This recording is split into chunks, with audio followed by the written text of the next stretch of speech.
नमस्कार, मैं Dinesh Chaudhary.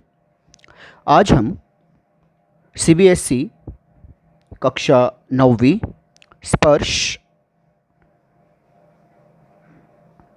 Course B Hindi में शरद जोशी जी द्वारा रचित अतिथि चौथा पाठ तुम कब जाओगे अतिथि, इस पाठ की चर्चा करेंगे। साथ ही इसके प्रश्न उत्तर पर भी चर्चा करेंगे। आइए देखते हैं इस भाग में शरद जोशी जी द्वारा रचित सुप्रसिद्ध पाठ, उनकी व्यंग्य रचना तुम कब जाओगे अतिथि। पाठ्यपुस्तक स्पर्श पृष्ठ क्रमांक 35। आइए सबसे पहले लेखक शरद जोशी जी का संक्षिप्त परिचय देख लेते हैं। शरद जोशी जी का जन्म मध्य प्रदेश के उज्जैन शहर में 21 मई 1931 को हुआ। इनका बचपन कई शहरों में बीता। कुछ समय तक यह सरकारी नौकरी में रहे। फिर इन्होंने लेखन को ही आजीविका अर्थात कमाई, आमदनी के रूप में अपना लिया। इन्होंने आरंभ में कुछ कहानियाँ लिखी, फिर पूरी तरह से व्यंग्य लेखन ही करने लगे। इन्होंने व्यंग्य लेख, व्यंग्य उपन्यास, व्यंग्य कॉलम के अतिरिक्त हास्य व्यंग्यपूर्ण धारावाहिकों की पटकथाएं और संवाद भी लिखे। हिंदी व्यंग्य को प्रतिष्ठा सम्मान दिलाने वाले प्रमुख व्यंग्यकारों में एक शरद जोशी जी भी हैं।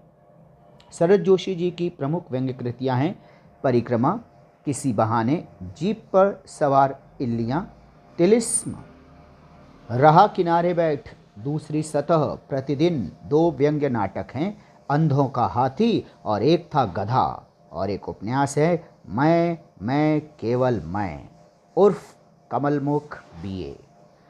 शरद जोशी जी की भाषा अत्यंत सरल और सहज है। मुहावरे और हास्य परिहास यानी हंसी मजाक, हास्य विनोद का हल्का स्पर्श देकर इन्होंने अपनी रचनाओं को और अधिक रोचक, दिलचस्प, मज़ेदार बनाया है। धर्म, अध्यात्म, स्पिरिचुअल, राजनीति, सामाजिक जीवन, व्यक्तिगत आचरण, कुछ भी शरद जोशी जी की पैनी नज़र यानी चुपती हुई नज़र, व्यंग्य भरी नज़र से बच नहीं सका है। तेज नज़रों से उनकी बच नहीं पाया है। इन्होंने अपनी व्यंग्य रचनाओं में समाज में पाई जाने वाली सभी विसंगतियों का, सभी असमानताओं का, बुराइयों का, खामियों का, कमज़ोरियों का, अभद्रताओं का बेबाक यानी स्पष्ट, बिना लाग लपेट के चित्रण किया है, वर्णन किया है। पाठक, रीडर इस चित्रण को, इस वर्णन को पढ़कर चकित भी होता है और बहुत कुछ सोचने को विवश भी, मजबूर भी। प्रस्तुत पाठ तुम कब जाओगे अतिथि में शरद जोशी जी ने ऐसे व्यक्तियों की खबर ली है। खबर लेना, यहाँ पे चुटकी ली है, उनका बेनकाब किया है, उन पर कटाक्ष किया है, जिस पर शराफत और सभ्यता के बोझ तले लोग कहने से डरते थे। अब यहाँ पर स्पष्ट और स्पष्ट तौर से उन्हें खूब लताड़ा है, आड़े हाथों लिया है। जो अपने किसी परिचित या रिश्तेदार के घर बिना किसी पूर्व सूचना के, बिना कोई पूर्व सूचना दिए, बिना कोई पहले से सूचित किए चले आते हैं और फिर जाने का नाम ही नहीं लेते, भले ही उनका टिके रहना मेज़बान पर।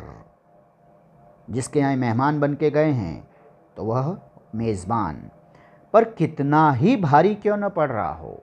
यहाँ पे भारी से तात्पर्य उठाना नहीं है, यहाँ पे भारी लगने से तात्पर्य है असहनीय होना, आर्थिक रूप से, भावनात्मक रूप से, मानसिक रूप से, सामाजिक रूप से।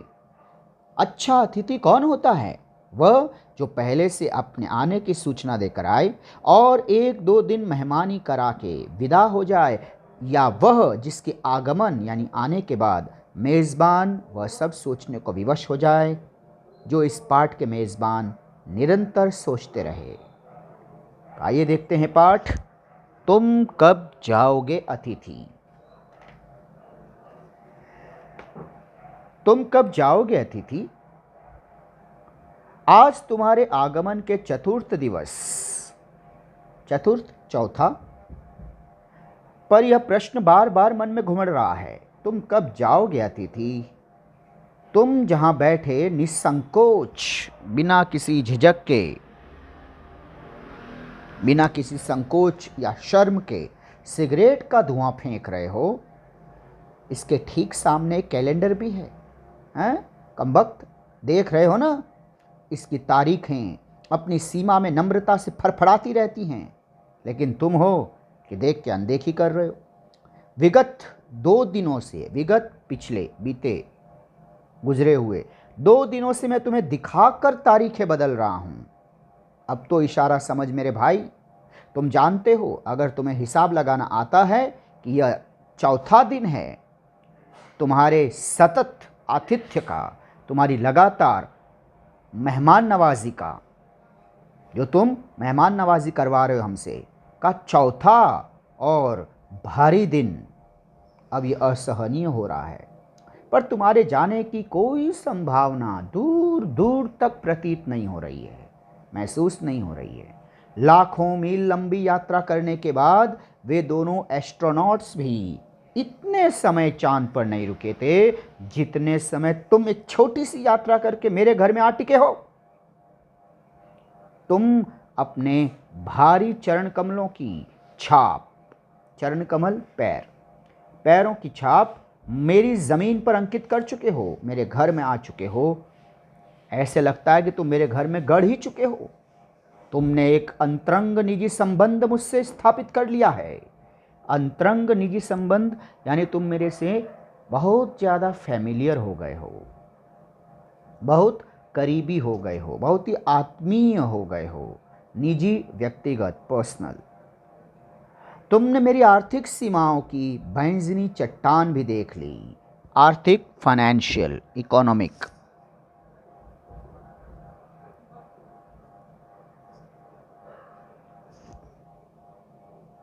आर्थिक सीमाएं, फाइनेंशियल लिमिटेशन। तुम मेरी काफ़ी मिट्टी खोद चुके हो। मिट्टी खोदना यहाँ पर तात्पर्य होगा बहुत अहित करना, बहुत नुकसान पहुँचाना। अब तुम लौट जाओ अतिथि, तुम्हारे जाने के लिए यह उच्च समय है, अर्थात हाई टाइम है। क्या तुम्हें तुम्हारी पृथ्वी नहीं पुकारती? अरे मूर्ख, जिस धरती से तू चला था, जिस गांव, जिस भूमि, जिस घर आंगन को छोड़ के तू चला था, अरे क्या तुझे उसकी याद नहीं सताती पगले? उस दिन जब तुम आए थे, मेरा हृदय किसी अज्ञात आशंका से धड़क उठा था कि कोई न कोई अवश्य अनहोनी होने वाली है। ऐसे मेरे मन की अंतरात्मा से, मेरे मन की गहराइयों से सच्ची आवाज़ आई थी। मैं ही कमबख्त उसे सुन के अनसुना कर बैठा। मुझे लगा ये तो ऐसे ही मेरा भ्रम है, लेकिन क्या पता था कि वही सच होने वाला है। तुम जो ठहरे आए हुए, अंदर ही अंदर मेरा बटुआ कांप गया। बटुआ, वॉलेट कांप गया, दहल गया था वह। इसके बावजूद एक स्नेह भीगी मुस्कुराहट के साथ मैं तुमसे गले मिला था और मेरी पत्नी ने तुम्हें सादर नमस्ते की थी। इतना आदर मैं बहुत कम पाता हूँ जो तुम्हें मिला है। तुम्हारे सम्मान में, ओ अतिथि, हमने रात के भोजन को एकाएक उच्च मध्यम वर्ग के डिनर में बदल दिया। हम ठहरे लोअर मिडिल क्लास वाले, सीमित बजट में रहने वाले। हमारी इनकम यानी कमाई जितनी भी आई, कम आई, बहुत है कमाई, 1 तारीख को आती हुई दिखती है और फिर उसके जाने की जो रफ्तार बनती है 10 तारीख तक, फिर 11 से 20 तक सपने होते हैं और 21 से 30 तक मांग मांग कर गुजारा होता है। फिर से 1 तारीख की प्रतीक्षा होती है। अपनों को, पारिवारिक सदस्यों को वक्त नहीं दे पाते महानगरों में रहने वाले लोगों की ये विडंबना है, ये बेबसी है। अतिथि देवो भव, ये संस्कार है। ये संस्कार उस समय उस युग के लिए उचित रहा है जब लोगों के पास फुर्सत ही फुर्सत थी, न कहीं आने जाने की पाबंदी, न काम पर समय पर पहुंचने की पाबंदी,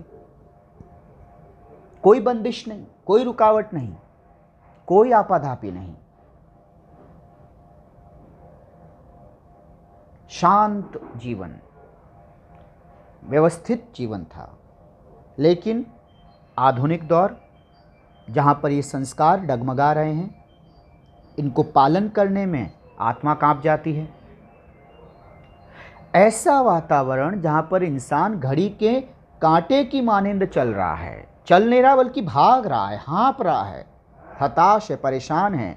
ऐसा माहौल जहाँ पर वह परिवार के लोगों को समय नहीं दे पाता, अपने बच्चों को समय नहीं दे पाता, आधा समय उसकी यात्रा रूपी यातना में बीत जाता है। ऐसे में कोई मेहमान नवाजी कराने पे तुल जाए तो यकीनन ये लोअर मिडिल क्लास के लिए, निम्न मध्यम वर्ग के लिए, शहरों में रहने वाले नौकरी पेशा लोगों के लिए आगे कुआं पीछे खाई। संस्कारों का पालन करने में भी दुविधा है और इन संस्कारों से लगाव है, मोह छूटता ही नहीं। ऐसे धर्म संकट में पड़े हुए त्रिशंकु की भांति लेखक मन ही मन अतिथि को इशारों इशारों में कोस रहा है, भला बुरा कह रहा है। बल्कि उसकी दुआ है कि काश इस इशारे को ही वो अल्टीमेटम की तरह समझ ले, लेकिन वो भी कमबख्त ढीठ बन के बैठा है।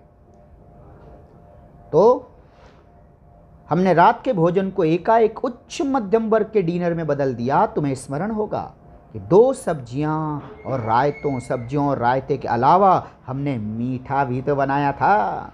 इस सारे उत्साह और लगन के मूल में, इसकी जड़ में एक आशा थी, एक उम्मीद थी।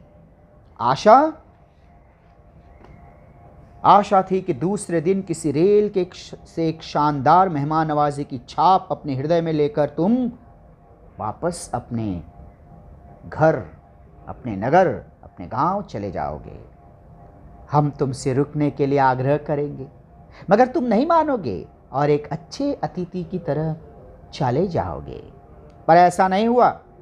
दूसरे दिन भी तुम अपनी अतिथि सुलभ मुस्कान, अतिथियों, मेहमानों के चेहरे पे जो एक स्वाभाविक मुस्कुराहट होती है, उसे लिए मेरे घर में ही टिके रहे, बने रहे, बल्कि मैं तो कहूँ अड़े रहे। हमने अपनी पीड़ा पी ली और प्रसन्न बने रहे। स्वागत सत्कार के जिस उच्च बिंदु पर हम तुम्हें ले जा चुके थे, वहां से नीचे उतरकर हमने फिर दोपहर के भोजन को, लंच की गरिमा प्रदान की। बेवकूफ, डिनर, लंच, ये सब हमारे लिए सपने होते हैं। हम रूखी सूखी खाने वाले। तेरी उस व्यवस्था के चक्कर में हमारे बजट की बखिया उखड़ गई, खटिया खड़ी हो गई, और तू है कि गोलू यहाँ पे टिका हुआ है, भौंदू कहीं के। और रात्रि को तुम्हें सिनेमा दिखाया। हमारे सत्कार का यह आखिरी छोर है, अंतिम हिस्सा, जिससे आगे हम किसी के लिए नहीं बढ़े। इसके तुरंत बाद भावभीनी विदाई का वह भीगा हुआ क्षण आ जाना चाहिए था, जब तुम विदा होते और हम तुम्हें स्टेशन तक छोड़ने जाते। पर तुमने कमबख्त ऐसा नहीं किया। तीसरे दिन की सुबह तुमने मुझसे कहा, मैं धोबी को कपड़े देना चाहता हूं। यह आघात अप्रत्याशित था। तुम पहले ही मेरी लुटिया डुबा चुके थे, बहुत नुकसान कर चुके थे। इस पर से तुम धोबी का खर्च भी मुझसे करवा रहे हो। आघात, ये प्रहार, ये चोट, कौन सी चोट? आर्थिक नुकसान, अप्रत्याशित, अचानक किया हुआ। और इसकी चोट मार्मिक थी रे, मार्मिक, हृदय को छू लेने वाली, मन को छू लेने वाली, हृदय स्पर्शी। तुम्हारे सामीप्य की वेला, सामीप्य तुम्हारा साथ, उसकी बेला, बेला मतलब समय, एकाएक अचानक यों रबड़ की तरह खिंच जाएगी, इसका मुझे अनुमान नहीं था। पहली बार मुझे लगा कि अतिथि सदैव देवता नहीं होता, वह मानव और थोड़े अंशों में राक्षस भी हो सकता है। मैंने कहा, किसी लॉन्ड्री पर दे देते हैं, जल्दी धुल जाएंगे। मन ही मन एक विश्वास पल रहा था कि तुम्हें जल्दी जाना है, तो तुमने दुष्ट होकर, निर्लज्ज होकर पूछ लिया, कहाँ है लॉन्ड्री? तो मैंने कहा चलो चलते हैं, और अपनी सहज बनियान पर औपचारिक कुर्ता डालने लगा। औपचारिक रूप से, फॉर्मेलिटी, शराफत के लिए। पत्नी ने पूछा, कहाँ जा रहे हैं? मैंने कहा, इनके कपड़े लॉन्ड्री पर देने हैं। मेरी पत्नी की आंखें एकाएक बड़ी बड़ी हो गई। आज से कुछ बरस पूर्व उनकी ऐसी आंखें देख मैंने अपने अकेलेपन की यात्रा समाप्त कर बिस्तर खोल दिया था, अर्थात शादी कर ली थी। पर अब जब वे ही बड़ी आंखें, ये आंखें ही बड़ी होती हैं, तो मन छोटा होने लगता है। वे इस आशंका और भय से बड़ी हुई थी कि अतिथि और अधिक दिनों ठहरेगा। जिन आंखों से मैं भयभीत हुआ था, आज उन आंखों में भी मुझे भय दिख रहा है। अरे निर्लज्ज अतिथि! और आशंका निर्मूल नहीं थी। आशंका व डर निर्मूल, निराधार, अकारण नहीं था। अतिथि, तुम जा नहीं रहे। लॉन्ड्री पर दिए कपड़े धुलकर भी आ गए, और तुम कमबख्त यहीं हो। तुम्हारे भरकम शरीर से, भारी भरकम तुम्हारे शरीर से सलवटें पड़ी चादर बदली जा चुकी है, और कमबख्त तुम अभी तक यहीं हो रे। तुम्हें देखकर फूट पड़ने वाली, स्वाभाविक आने वाली मुस्कुराहट धीरे धीरे फीकी पड़कर अब लुप्त हो गई है। ठहाकों के रंगीन गुब्बारे जो कल तक इस कमरे के आकाश में उड़ते थे, ठहाके, हंसी मजाक हुआ करता था, अब वह दिखाई नहीं पड़ता। बातचीत की उछलती हुई गेंद के चर्चा के क्षेत्र सभी कोनलों से टप्पे खाकर फिर सेंटर में आकर चुप पड़ी है। मतलब तुम्हारे साथ अब हर मुद्दे पर बात हो चुकी है। अब सिवाय गुप्त चुप खामोशी के अलावा कुछ शेष नहीं।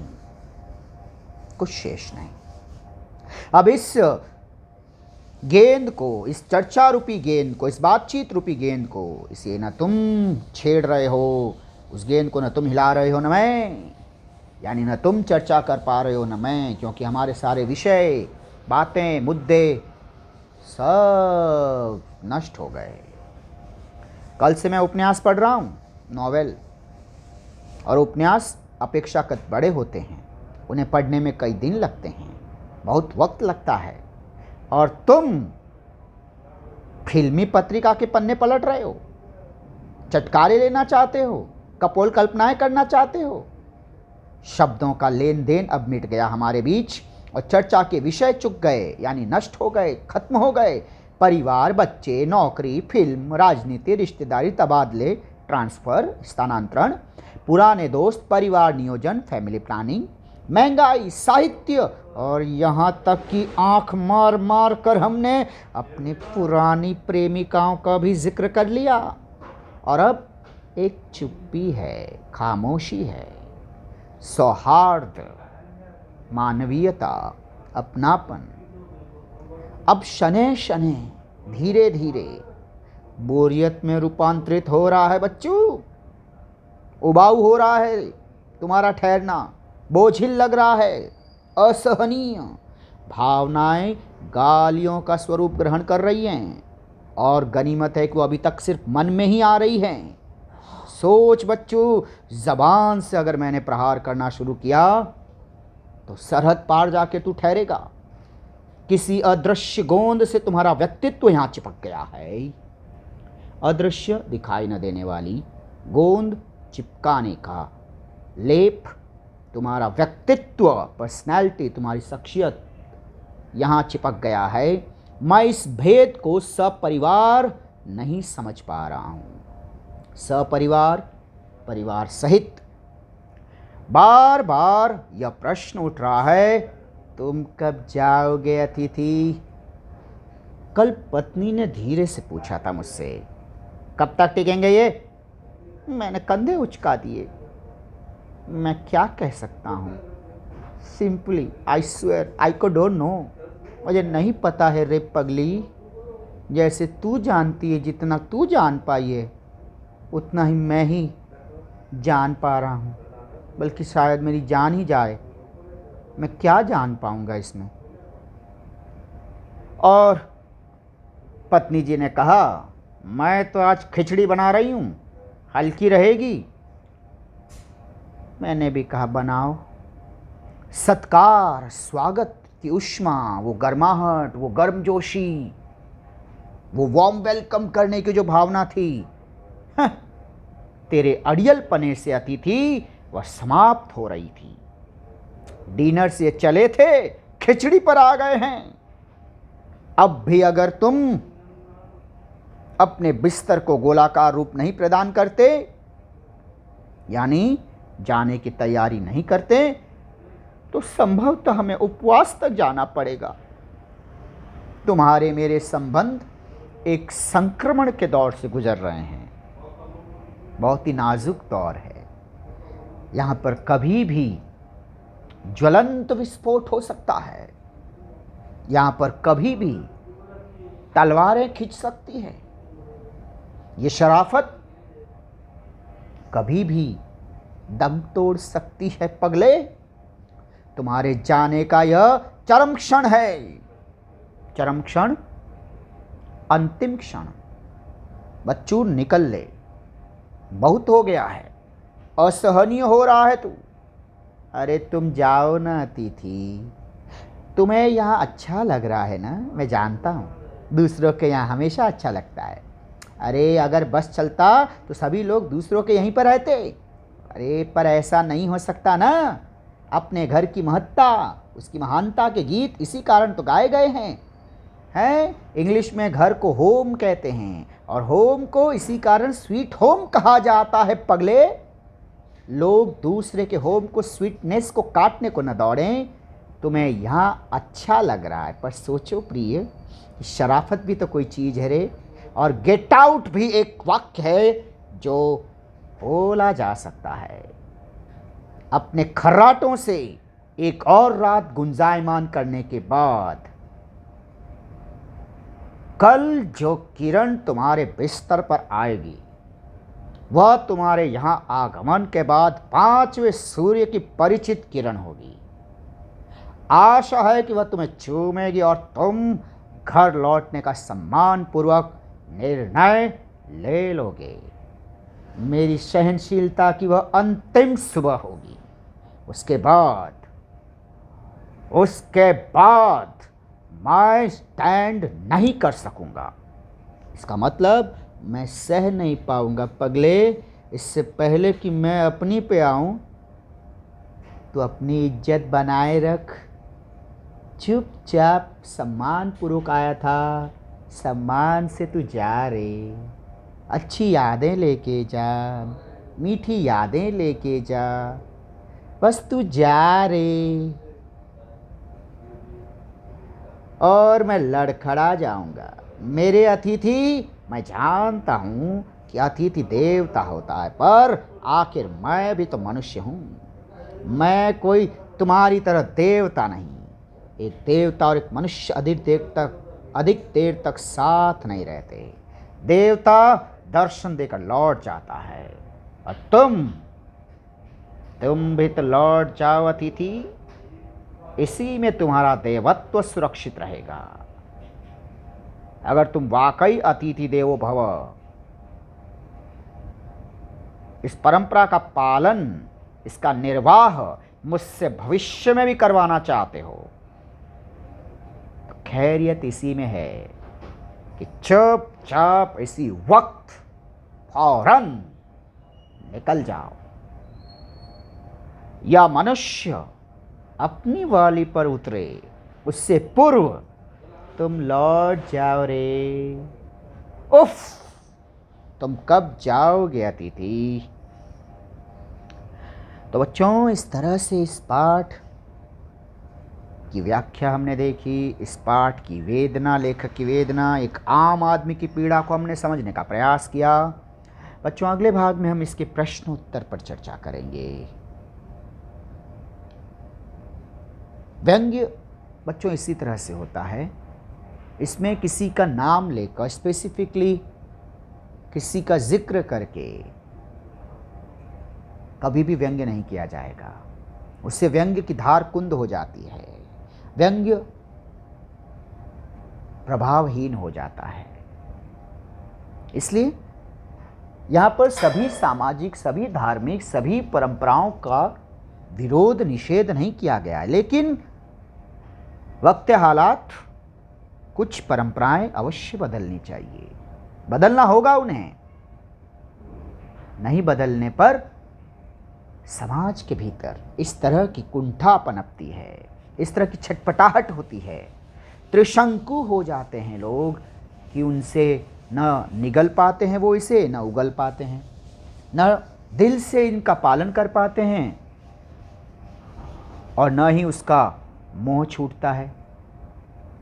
तो इसी धर्म संकट में फंसे हुए मध्यम वर्ग, निम्न मध्यम वर्ग समाज के तबके को आत्मचिंतन करना चाहिए कि कहीं हम अनजाने में किसी के लिए असुविधा तो नहीं बन रहे हैं, बोझ तो नहीं बन रहे हैं। सोचिए, सभी के लिए यह सोचने का एक सुनहरा दौर है। लेखक ने इस व्यंग्य से सभी मेहमानों नहीं, कुछ ढीठ, निर्लज्ज, जैसे कुछ रेगुलर कस्टमर होते हैं ना, वैसे ये रेगुलर गेस्ट होते हैं, हर थोड़े दिन में आ टिकते हैं और जाने का नाम नहीं लेते। बच्चों, इसी पाठ पर फिल्म भी है, सेम टाइटल, अतिथि तुम कब जाओगे। तो जितना आनंद आपने बच्चों इस पाठ का लिया है, उतना ही आप उस चलचित्र, उस हिंदी मूवी का भी आनंद उठाइएगा और व्यंग्य के सागर में डूबते साहित्य की इस विधा से और गहरे से परिचय पाइएगा। बच्चों, मिलते हैं अगले भाग में इसके प्रश्न उत्तर पर चर्चा करते हुए। पढ़ते रहिए, खुश रहिए, अपनों का ख्याल रखिए। God bless you all. Thank you very much. Bye.